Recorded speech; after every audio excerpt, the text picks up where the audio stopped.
All right, so today on Q&A with a Cop, we are going to take a question from Holly Marie. And Holly asks, what do you think the pros and cons are of women in law enforcement? Now, Holly, I'm assuming, judging by your profile picture and the videos you have posted on your YouTube channel, that you're a young lady who is looking to go into a career of being a cop or correctional officer or some type of law enforcement thing.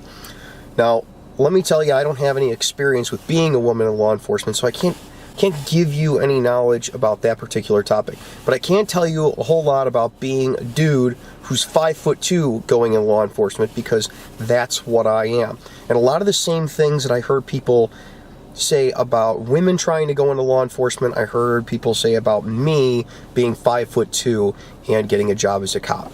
And the two biggest ones that I heard all the time was, you could never fight a guy that's, 6 foot tall, 240 pounds if you're 5'2", or you could never fight a guy who's 6 foot tall, 240 pounds if you're a woman. There's no way you could win. And the other one is, you're never going to be able to be aggressive enough and confident enough on the street if you're 5'2", and I hear the same thing about women. You can never be aggressive enough or confident enough on the street if you're a woman cop, because everyone is bigger than you, and yada, yada, yada, yada, yada. You're just not built for this.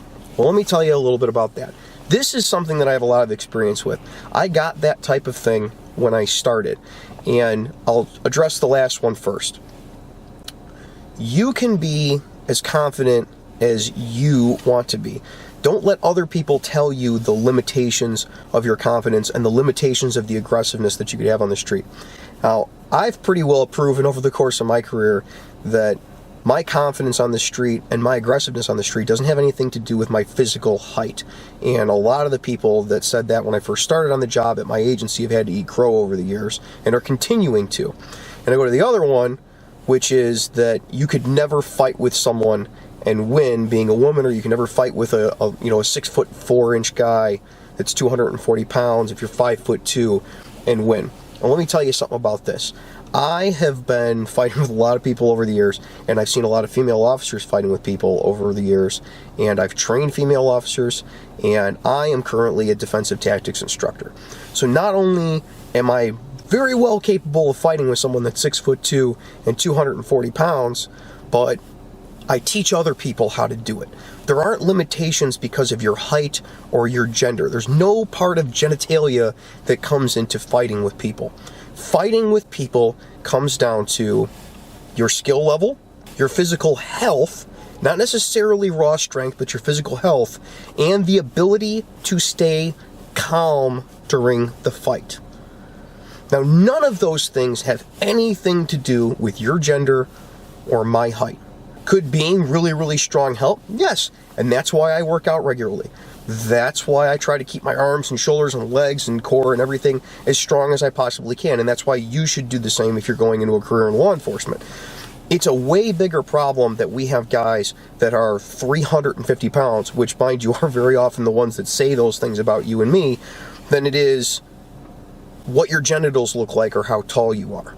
It's more of a problem when people aren't healthy, or people are afraid to engage in a physical altercation, or people do not maintain the skill level that they get during basic training and they just let it fall away because they don't ever go to a class again, than it is, how tall you are or what gender you are.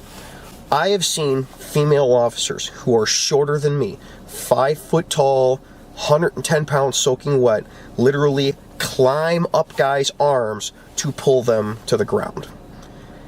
You can't tell me that that's not effective. You jump on somebody's back, it's going to be effective. Can you necessarily, as a woman in law enforcement, use all of the same techniques in defensive tactics and in control tactics that a 6 foot tall, 240 pound man can? No, but I can tell you from personal experience and from teaching it that some of those techniques are more effective because you're smaller than the average size guy.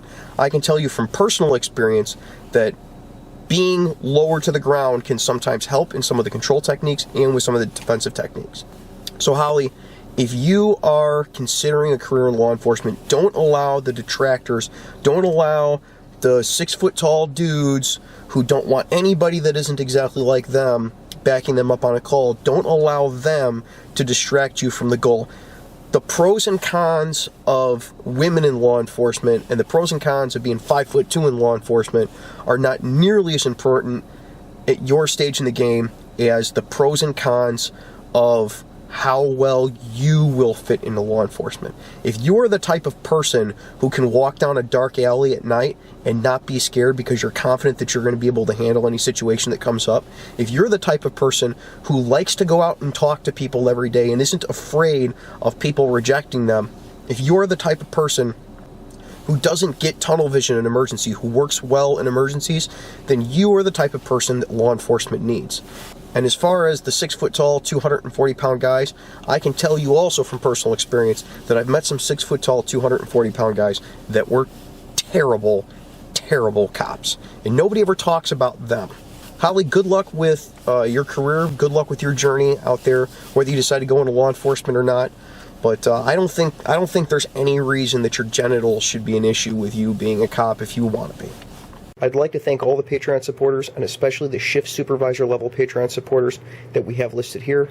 Your contributions are what allows free field training to continue on and become better. Thank you.